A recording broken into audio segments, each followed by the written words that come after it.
Em um mês, a invasão da Rússia à Ucrânia já matou mais de 1.000 civis, obrigou mais de 10 milhões de pessoas a deixar as suas casas, mas a guerra na Ucrânia não afeta apenas as pessoas que estão no chamado teatro de operações. Mesmo estando aqui no Brasil, a 10 mil quilômetros de distância do conflito, podemos ser afetados pela guerra, na forma, por exemplo, de transtornos psicológicos. Para falar sobre esse assunto, nós convidamos Alexandre Bess, que é psicólogo, especialista em saúde mental. Alexandre, bom dia. Bom dia, é um prazer estar falando da Correio Senado. Um abraço para você, a todos os nossos ouvintes, pessoal de produção e todo mundo aí para vida. Obrigado. Alexandre, como é que uma guerra acompanhada pela mídia em tempo real, como a guerra na Ucrânia, afeta psicologicamente uma pessoa que esteja do outro lado do mundo, a milhares de quilômetros do campo de batalha? Bom, essa guerra, especialmente, ela tem uma conotação totalmente negativa dupla. Primeiro, pela própria questão da guerra em si, e segundo, pela questão da pandemia que nós estamos vivendo. Então, se criou aí um fenômeno psiquiátrico já praticado essa nomenclatura, que chama de ansiedade atual bélica. Então, é uma ansiedade que se reporta justamente aos fatores da guerra, só que ela é uma ansiedade tão ferina e tão mais abrangente do que as outras ansiedades e até mesmo os outros transtornos de ansiedade. Nós tínhamos agora há pouco, há 2 anos atrás, surgiu uma terminologia psiquiátrica também que não existia até março de 2020, que era a ansiedade especificamente pandêmica, né? Em inglês, Pandemic Specific Anxiety Disorder, que era uma ansiedade que se reporta justamente à pandemia. Agora, em cima dessa ansiedade pandêmica, nós temos uma ansiedade bélica. Então, veja, uma piorando a outra.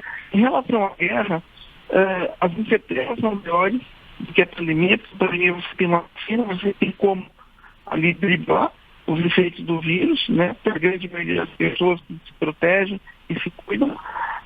E a ansiedade bélica, ela abrange também os fatores econômicos, os fatores familiares, os fatores conjugais, onde você pode ter parentes lá. Então, mesmo aqui no Brasil, ou mesmo em São Paulo, no Rio, no Paraná, onde também tem uma colônia ucraniana forte, essas pessoas, elas vão ser, além do problema da pandemia, vão ser atacadas pelo problema da guerra, deixando a pessoa ansiosa, apreensiva, com tensão e principalmente angustiada.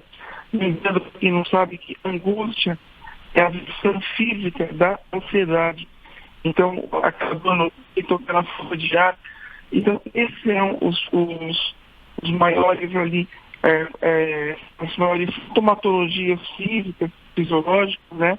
Psicofisiológicas, mesmo falando, que vão afetar as pessoas em decorrência de uma guerra que a gente não sabe o que pode suceder. Ok.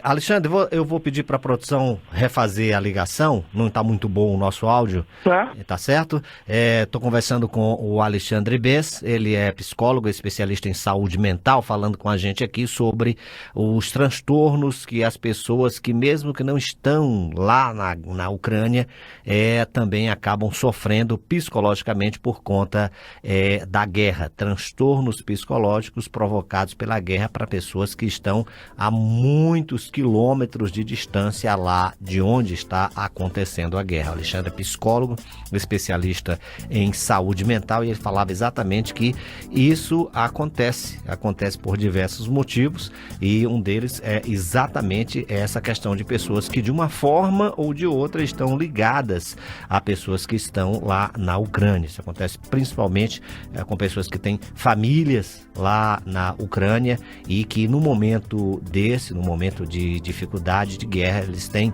realmente esse transtorno psicológico, essa ansiedade aí aumentada. Agora, eu pergunto, Alexandre, voltando, o que fazer para reduzir esse dano? Deixar de acompanhar o noticiário? Olha, deixar de acompanhar o noticiário, ele pode ter uma ambiguidade polarizada, uma parte negativa e uma parte positiva. Então, o ideal seria filtrar os noticiários e essa pessoa, dependendo do seu estado mental, se ela é uma pessoa mais ansiosa ou principalmente as pessoas todo mundo vai ser afetado pela guerra, né? Como a questão da gasolina, como a questão de tantas outras coisas. Agora, quem será mesmo afetado vão ser as pessoas que têm parentes.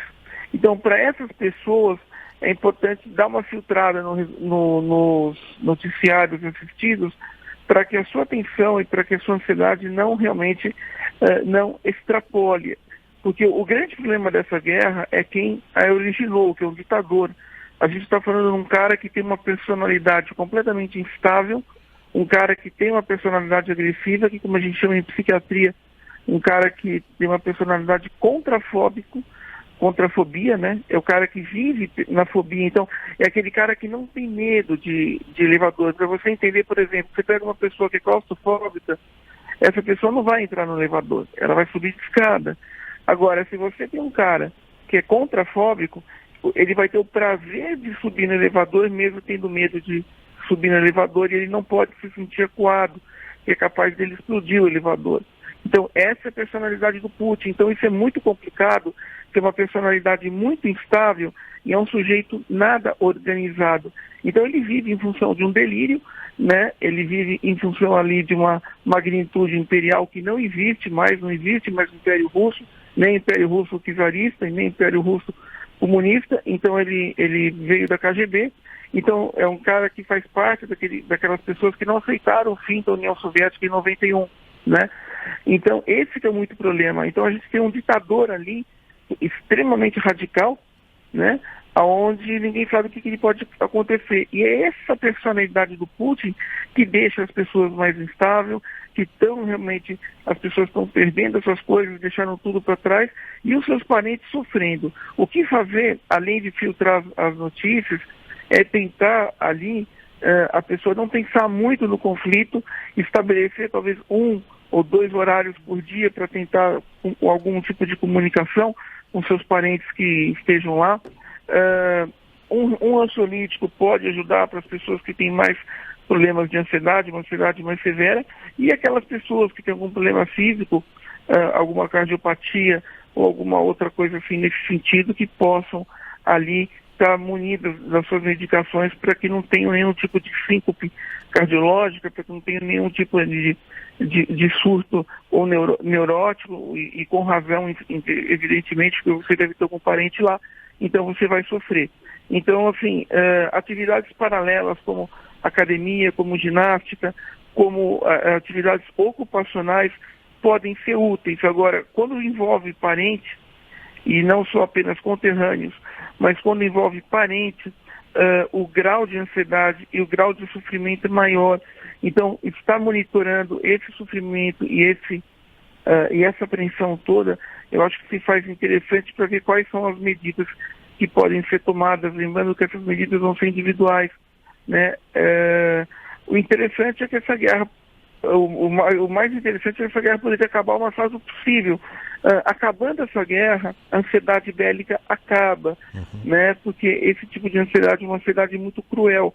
O problema é que, pelo que a gente pode ver, é uma guerra que poderia se prolongar, e quanto mais perto ali dos países da OTAN, pior pode ser esse conflito. Okay. Então a gente está na mão de uma pessoa totalmente instável, onde muitas pessoas no mundo, mesmo não tendo parentes, podem estar apreensivas por causa disso.